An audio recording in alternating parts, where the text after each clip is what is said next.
जाने दो। नहीं मजा आ रहा है। नहीं नहीं नहीं।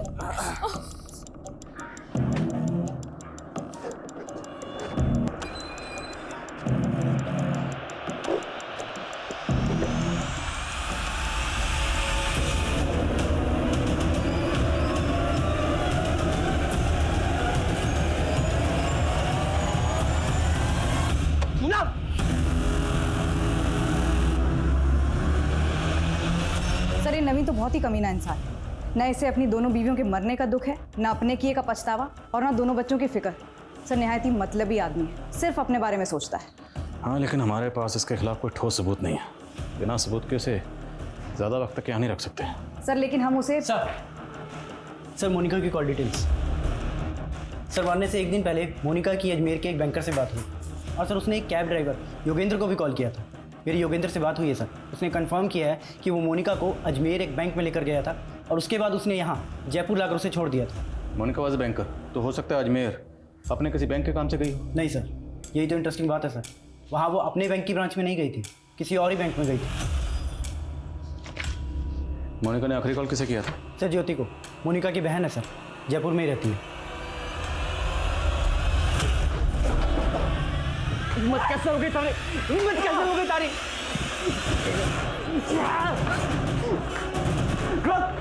रोक कमीने!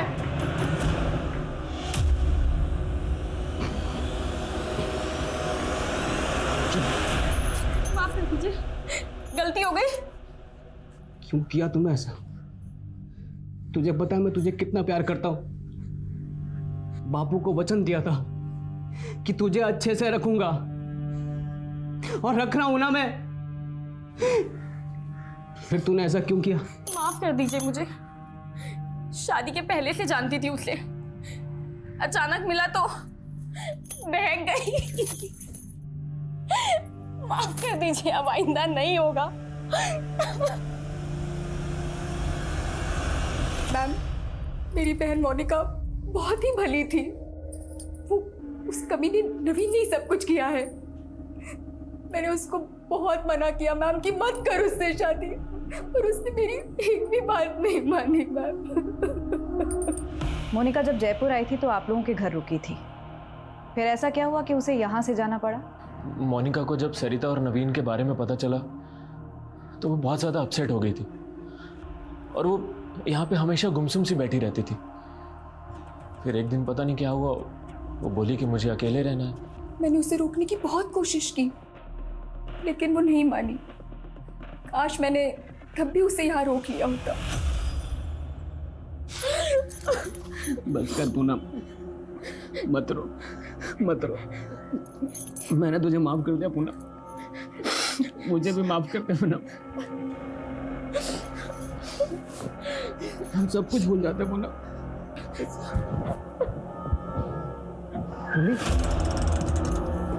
सर यही बचाओ बचाओ बचाओ बचाओ! क्या कर रही है तू? बचाओ! पूनम, खून बह रहा, पागल। बचाओ! हट जा पूनम। पूनम, क्या कर रही है? छोड़ उसे।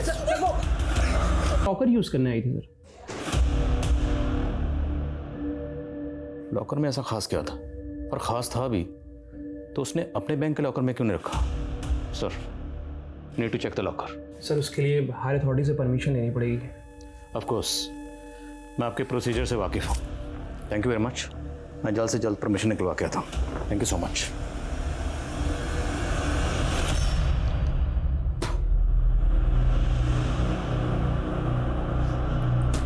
क्या कर रहे हो भाई साहब? अबे शुगर मना, तेरे मुंह पे नहीं दूंगा मैंने। सो जा कंबल ओढ़कर। तो गुंडा कर दिए, साहब जी ने जाके बोल दूंगा मैं। अबे गुंडा बोला मेरे को? हाँ, गुंडा बोला? गुंडा बोला मेरे को? गुंडा बोला? गुंडा बोलते?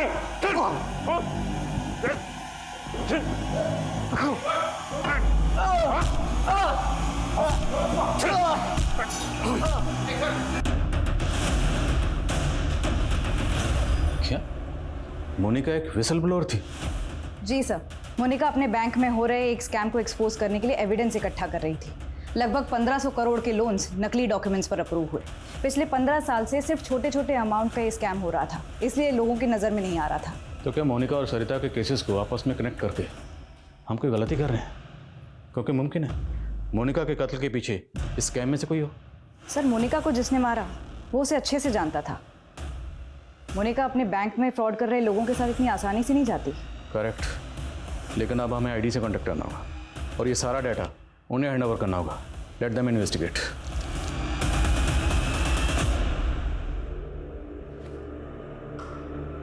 देख रहे रे, काम कर रहा।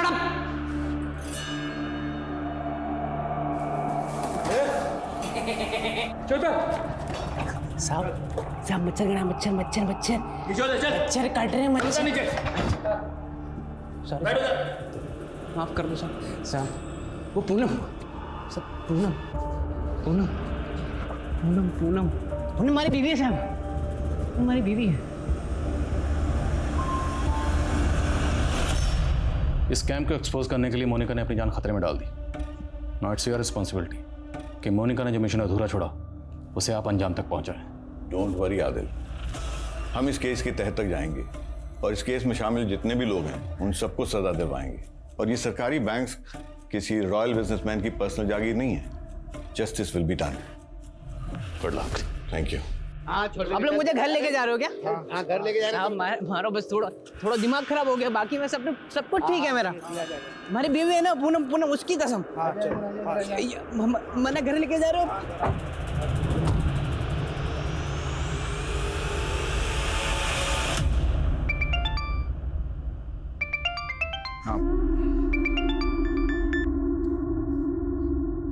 सॉरी मेरी जान, बहुत दिन हो गए ना बात हुए, लेकिन जल्दी मिलने आ रहा हूँ मैं। अब कोई जरूरत नहीं आने की। मैंने तुमसे शादी इसलिए नहीं की थी, मर चुकी हूँ। मैं जा रही हूँ घर छोड़ के।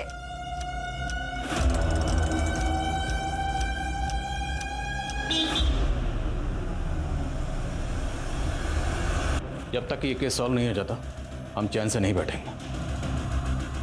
आई थिंक हमें इस केस को देखने का नजरिया बदलना पड़ेगा। शायद ये किसी सीरियल किलर का काम है जो अलग अलग औरतों को मारता है लेकिन एक सेम पैटर्न से। पिछले 10 साल में राजस्थान में जितनी भी औरतों का कत्ल सेम पैटर्न से हुआ है वो सारे केसेस खंगालो। Okay sir.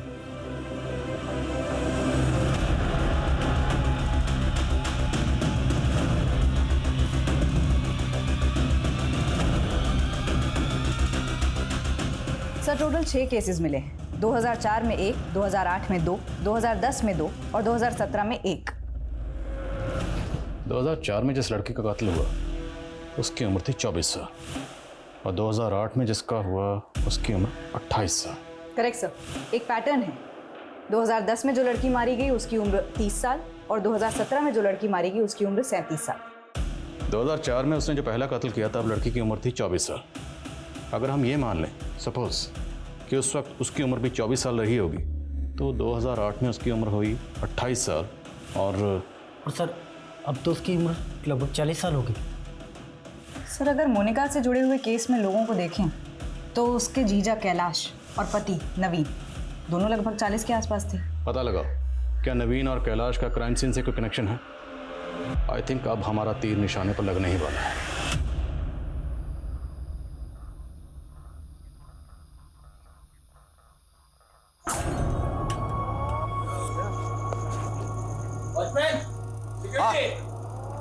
आया।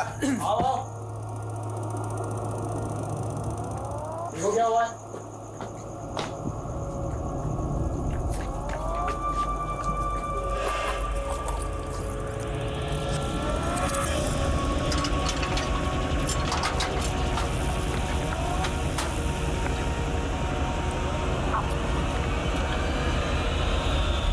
सर, खबरियों से पता चला मोनिका और ज्योति के पास एक पुश्तैनी जमीन थी जो अब ज्योति और कैलाश मिलकर बेच रहे हैं। बहन का गुजरे अभी 1 हफ्ता भी नहीं हुआ और ये ज़मीन बेचने की तैयारी में। बुला दो नमी बीवी को। सर देखिए, अब वो ज़मीन ज्योति की है और अगर हमें उसकी अच्छी डील मिल रही है तो उसको बेचने में दिक्कत क्या है सर? जब तक केस का फैसला नहीं आ जाता आप वो ज़मीन नहीं बेच सकते। और क्या पता मोनिका का कत्ल उस ज़मीन की वजह से ही हुआ। आप कहना क्या चाहते हैं? आपको लगता है कि हमने मोनिका को मारा है? क्या पता। सर, हमारा उसमें क्या फायदा? सबसे ज़्यादा फायदा तो आपका ही हुआ। पहले आप आधी जमीन की मालकिन थी, अभी आप पूरी जमीन की मालकिन हो ये सब क्या कह रहे हैं? हाँ, एक मिनट, तुम शांत रहो, मैं बात कर रहा हूँ। सर, अगर आपको ऐसा लगता है तो आप लोगों के पास सबूत क्या है? सुरेखा, एक आदमी लगाओ इनके पीछे, बोलो इनकी हर हरकत पे नजर रखें। Excuse me sir. सर 3 और मर्डर केसेस का पता चला है सर। सेम पैटर्न है, एक 2006 में हुआ था, एक 2014 में और एक 2018 में। 2006 में जिस विक्टिम का कत्ल हुआ उसकी उम्र थी 26 और 2014 में जिसका कत्ल हुआ उसकी उम्र थी 34 और 2018 में जिसका कत्ल हुआ उसकी उम्र थी 38। और सर 2006 में जिस लड़की का मर्डर हुआ था उसके मर्डर के जुर्म में एक योगेंद्र नाम के आदमी को अरेस्ट किया गया था। सर उसकी मानसिक हालत ठीक नहीं थी, उसे मेंटल असाइलम भेज दिया गया। वहाँ से वो कुछ के साथ फरार हो गया। सर आज तक पकड़ा नहीं गया। तो उस योगेंद्र की जेल अथॉरिटीज़ के पास कोई फ़ोटो वगैरह तो होगी? जी सर। सर ये अगर इसे मेंटल असाइलम भेजा गया तो जाहिर है इसके साइकोलॉजिकल टेस्ट भी होंगे। सर ये भी हो सकता है कि कोई इस योगेंद्र का पैटर्न कॉपी कर रहा हो। ये भी हो सकता है, लेकिन अब यहाँ तक पहुँचे हैं तो एक चांस तो लेकर देखते हैं। पता करो कि इस योगेंद्र का विक्टिम से क्या कनेक्शन है। और इसकी तस्वीर तकरीबन 14-15 साल पुरानी। डटी रही और उन्हें एक सुराग मिला। ये देखिए सर, इस वीडियो में मोनिका गाड़ी में जाती हुई दिख रही है। थोड़ा जूम करने पर गाड़ी का नंबर प्लेट और ड्राइवर का चेहरा साफ दिख रहा है। थोड़ा जूम कर।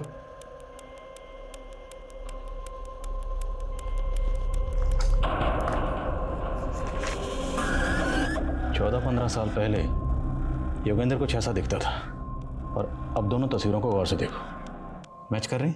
सर लग तो रहा है। इस गाड़ी की डिटेल निकलो, पता करो ये गाड़ी किसकी, तुरंत। सब आकृति मैडम। जी सर, कार के ओनर का पता चल गया है। उसी की प्राइवेट टैक्सी है, यहीं जयपुर का है। मैडम जी, आप जयपुर में पहली बार आई है? जी। आप जयपुर आई हैं तो आपको हवा महल जरूर देख। उसकी उम्र 40 साल है और हाँ, थोड़ी देर पहले एक सवारी लेकर जोधपुर के लिए निकला है। इस दिलीप की तस्वीर जोधपुर हाईवे पर सब जगह सर्कुलेट करवा, सारे टोल नाका, सभी पेट्रोलिंग टीम, सबको अलर्ट भेजो। कहीं भी ऐसी कोई भी कार नजर आए हमें तुरंत इन्फॉर्म करें।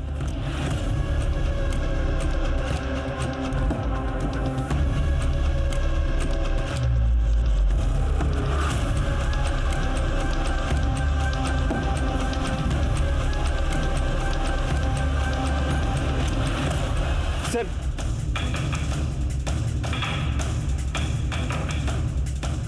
सर गाड़ी ने अभी अभी जोधपुर हाईवे से लेफ्ट टर्न लिया है। नजर रखो उस पर और फॉलो करते रहो उसे। Okay sir.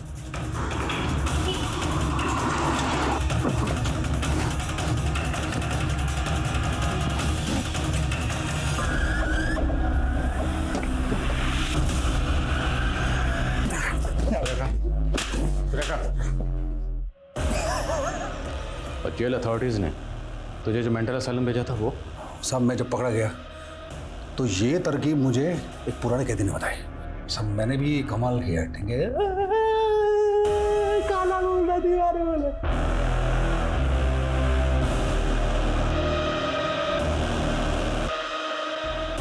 तूने हमेशा अपनी उम्र की औरतों को मारा, ऐसा क्यों? नहीं, ऐसा नहीं है। जो जहां मिलती गई पटाता गया, मजे लेता गया, मारता गया। लेकिन सब में एक चीज कॉमन थी, ये या तो अपने पति से परेशान थी या बॉयफ्रेंड से ब्रेकअप था, या अकेली थी मोनिका की तरह। मोनिका को मैं पहली बार मिला जयपुर से अजमेर के रास्ते में। उसे कैब हायर की थी। वो आगे वाली गाड़ी का पीछा करना। मारे को वो पहली बार में पसंद आ गए थे, लेकिन उसके पति ने उसके साथ धोखा किया था तो वो बहुत उदास थी, पति की जासूसी कर रही थी। मैंने उसको बहुत हंसाने की कोशिश की लेकिन बात नहीं बनी। फिर एक और दिन मौका हाथ लगा।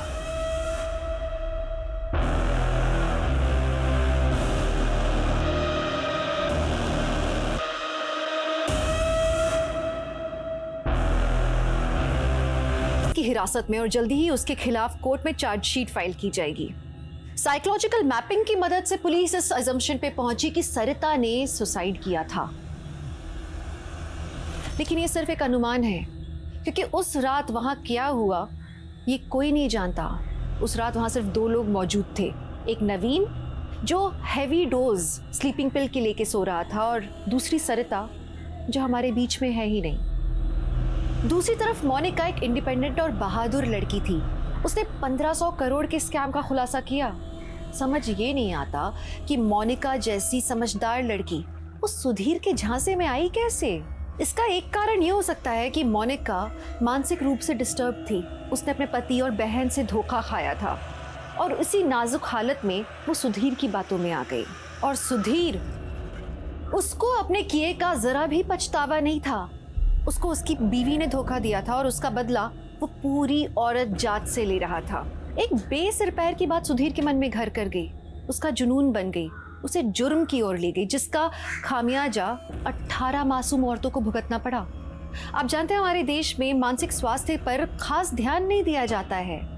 जरूरी है कि पीड़ितों को, यहाँ तक कि मुजरिमों को भी वक्त रहते नियमित रूप से मनोचिकित्सकों की सलाह दी जाए।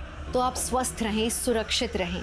इसी आशा के साथ मैं दिव्यांका त्रिपाठी दहिया अब लेती हूँ आपसे विदा। फिर मिलूंगी एक नए केस के साथ। तब तक देखते रहिए क्राइम पेट्रोल सतर्क, विमेन अगेंस्ट क्राइम। एक औरत परिवार, अब हर औरत का। सब कुछ प्लान्ड था। कब, कैसे मारना है, कैसे सबूत मिटाने हैं, हर चीज बारीकी से सोची गई थी। आप सोचोगे मुझे ये सब कैसे पता? मैं ही हूं जिसे मारने के लिए ये चक्रव्यूह रचा गया था।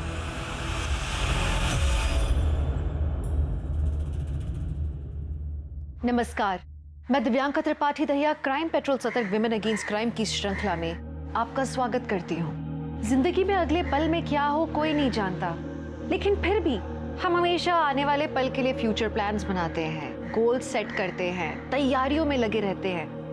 लेकिन जिंदगी हमेशा चौंकाती है, कभी उम्मीद से ज्यादा दे देती है तो कभी उम्मीद से ज्यादा छीन लेती है।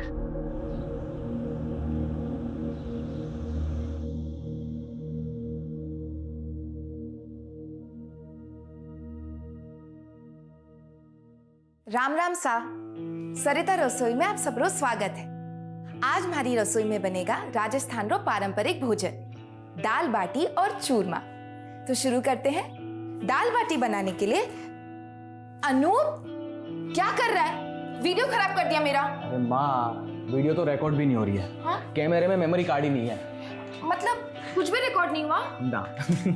अनूप भैया, कौन मानेगा कि मम्मी के चैनल पे 7 मिलियन सब्सक्राइबर्स हैं। हंसना बंद कर दीक्षा, कभी कभी हो जाती है गड़बड़। मुझे तो बस खाना बनाना आता है। सरिता, ये लो गुजिया बनाने का सारा सामान। कल बढ़िया सी वीडियो बनाना गुजिया की। हाँ, वो भी मेमोरी कार्ड डाल के।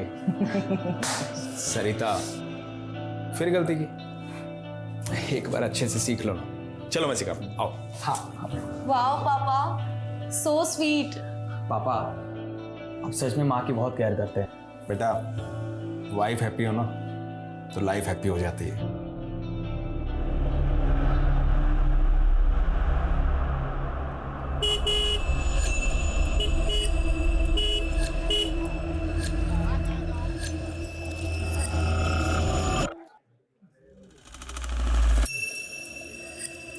अरे हमको कुछ नहीं सुनना। जब तक हमारी बात बैंक के मैनेजर प्रीतम से नहीं होती तब तक हम यहाँ से नहीं जाएंगे। क्यों भाइयों? नहीं जाएंगे, नहीं जाएंगे। बुला के लेके आओ। नहीं जाएंगे। बाहर भी इतनी भीड़ जमा है, क्या चाहिए इन लोगों को? एक मिनट भाई लोगों, एक मिनट। हाँ देखो, ये लोग कतई भी परेशान ना हो। था का पीसा बिल्कुल सेफ है हमारा ही बैंक में। ऐसी फेक न्यूज़ पे विश्वास बिल्कुल भी ना करो। हाँ, और वैसे भी हमारे बैड लोन्स काफी कम हो चुके हैं, तो चिंता की कतई बात ना है। लेकिन हम रिस्क क्यों लें? हम रिस्क नहीं ले सकते। हमारी पूरी जिंदगी की जमा पूंजी इस बैंक में है। हमको हमारा अकाउंट खाली करना है। आप क्यों भाई करना है? सुनिए मेरी बात। मेरी बात सुनिए आप।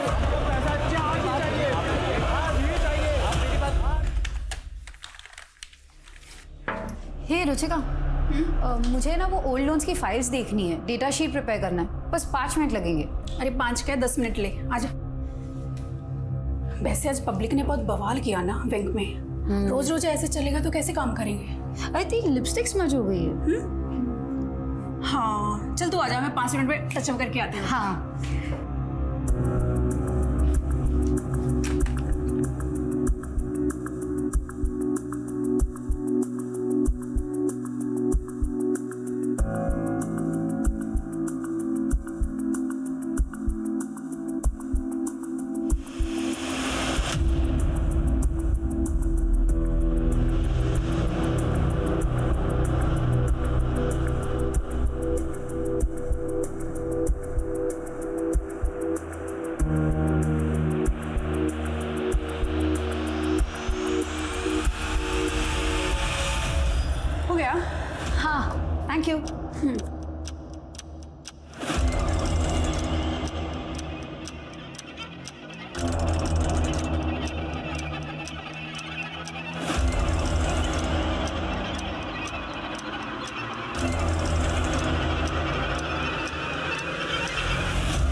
तुमने? तुम तो कल आने वाले थे ना। ठीक है, चला जाता हूँ, कल आता हूँ। अच्छा मिस्टर पतिदेव, मैं दिन गिनती हूँ तुम्हारे आने को, तुम चले जा रहे हो। मैं भी तुम्हें बहुत मिस कर रहा था। बाय द वे, मैंने तुम्हारे लिए स्पेशल डिश बनाई है। रियली? वाओ, क्या बनाया तुमने मेरे लिए?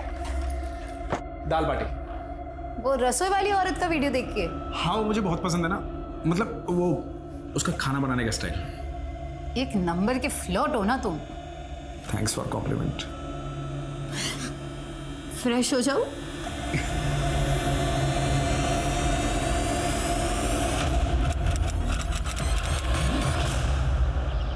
मम्मी को कोई तकलीफ थी, कोई परेशानी, डिप्रेशन? नहीं मैम। क्या वो सुसाइड कर सकती हैं? नहीं, मम्मा सुसाइड कर ही नहीं सकती सर, ये इम्पॉसिबल है। उनके कितने बड़े सपने थे, वो अपने कुकिंग के चैनल को आगे बढ़ाना चाहते थे। वो भैया को और मुझे यूएस भेजना चाहते थे हायर स्टडीज के लिए। सब मम्मा सुसाइड नहीं कर सकती।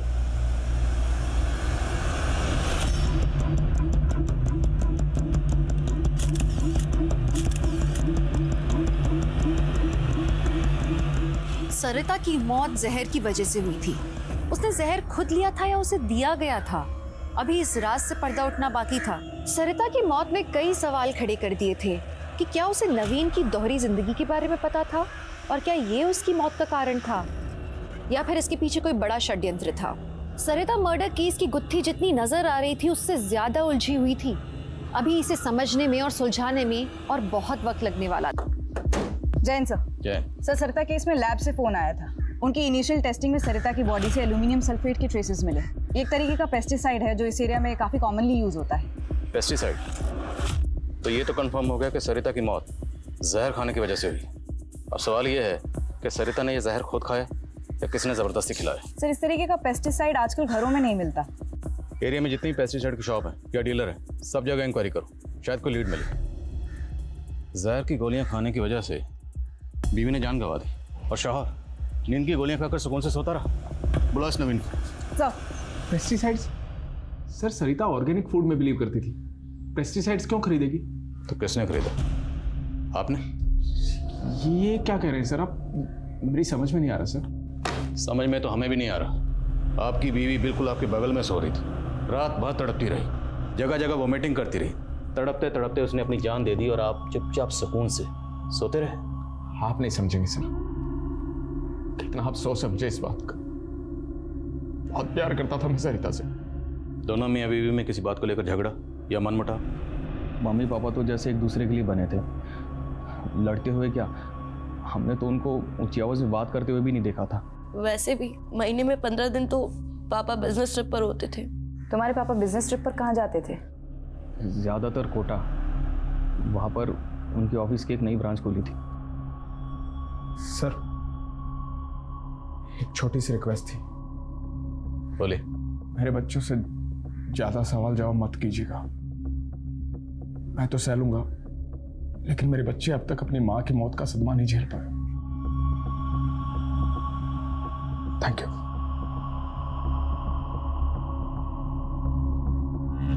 सर, नवीन अग्रवाल की कॉल डिटेल्स आ गई है। इस नंबर पे काफ़ी बातें हुई नवीन की। किसका नंबर है? मोनिका श्रीवास्तव, कोटा की रहने वाली है। पता लगाओ ये मोनिका श्रीवास्तव कौन है। डिटेल्स निकलो उसके। सर।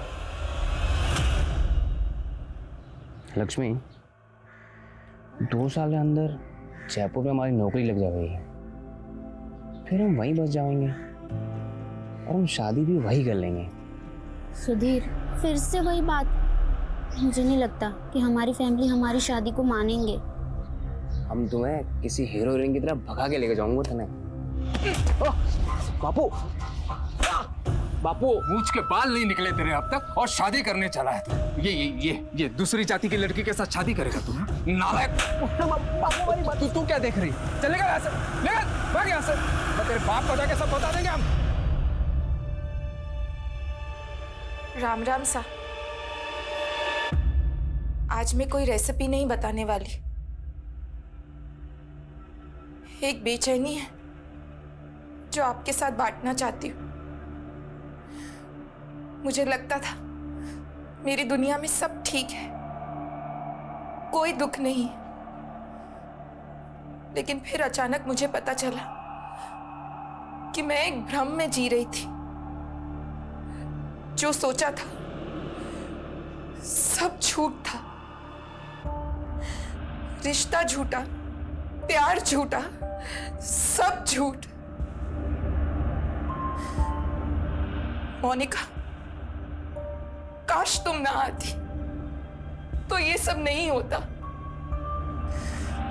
जो कुछ भी हुआ तुम्हारी वजह से हुआ। तुमने तबाह कर दी मेरी जिंदगी। सर, सरिता इसी कैमरे से कुकिंग वीडियोस बनाती थी।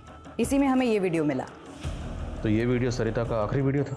नहीं सर, इसके बाद सरिता ने एक और कुकिंग वीडियो बनाया था, लेकिन इस वीडियो की तरह उसमें भी वो काफ़ी हताश लग रही थी। सुसाइड? पॉसिबल है। इस वीडियो में सरिता ने किसी मोनिका का जिक्र किया है और नवीन के कॉल रिकॉर्ड्स में भी किसी मोनिका का जिक्र है। मोनिका श्रीवास्तव। मोनिका श्रीवास्तव। क्या ये दोनों मोनिका एक ही हैं? और अगर हैं तो ये मोनिका श्रीवास्तव कौन है? सर, कोई मोनिका श्रीवास्तव से मिलने आई है। आप नवीन की पत्नी हैं? जी। नवीन पहले से शादीशुदा है, उसके 2 बच्चे हैं, ये सब पता है आपको? 4 दिन पहले ही पता चला। आपको सरिता के बारे में कैसे पता चला? मुझे कुछ दिनों से शक हो रहा था नवीन पर। फिर एक दिन जब वो बिजनेस ट्रिप का बहाना करके घर से निकला तो मैंने उसका कोटा से जयपुर तक पीछा किया। तो यहाँ जयपुर आने के बाद आप सरिता से मिली थी? जी। मुझे लगा था कि मेरे साथ धोखा हो रहा है, कि नवीन की जिंदगी में कोई और औरत आ गई है। बस सरिता से मिलकर पता चला कि 21 साल से तो वो उसकी बीवी है, दूसरी औरत तो मैं हूं। और जब आप सरिता से मिली और सरिता को आपके बारे में पता चला तो सरिता का रिएक्शन क्या था? सरिता, मेरी बात तो। नवीन, आप चुप रहिए। मोनिका, मेरे बच्चे कभी भी आते ही होंगे। मैं नहीं चाहती उनके सामने ये तमाशा। हम अंदर चलकर बात करते हैं। जी।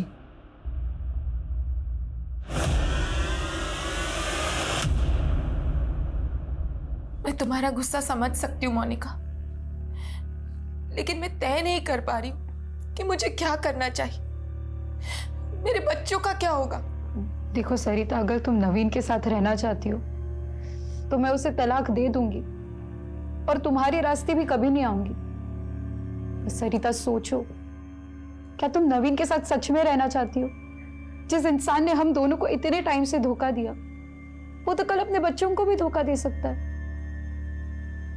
तुम आराम से इस बारे में सोचो और फिर फैसला लेना। और क्या फैसला किया सरिता ने? पता नहीं सर, पर मैंने अपना फैसला कर लिया था।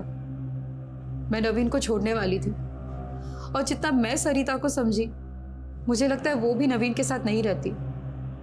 वो सिर्फ और सिर्फ अपने बच्चों की वजह से असमंजस में थी। लेकिन सरिता का ये वीडियो तो कुछ और ही कहता है।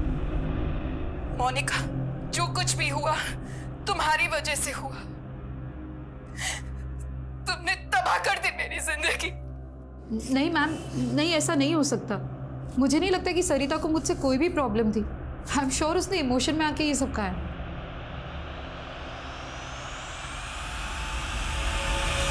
तुम बिल्कुल चिंता मत करो, मैं और तुम्हारे जीजाजी हमेशा तुम्हारे साथ है मोनिका। ये लीजिए, आप लोग नाश्ता कर लीजिए पहले। ये ले। हाँ। नहीं दीदी।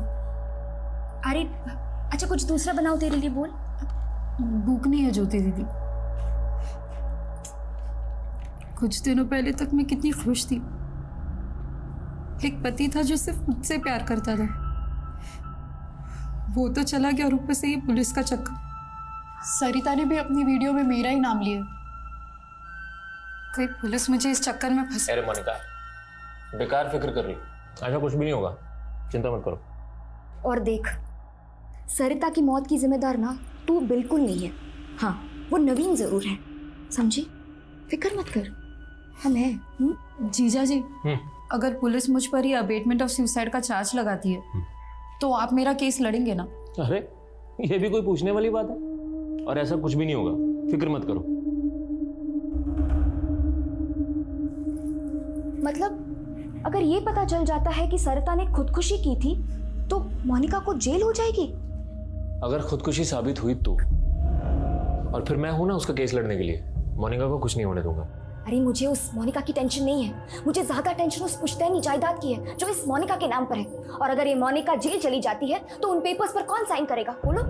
बहुत लालची हो रही हो तुम। हाँ, मतलब अपनी बहन मोनिका की फिक्र नहीं है तुम्हें, बल्कि उस प्रॉपर्टी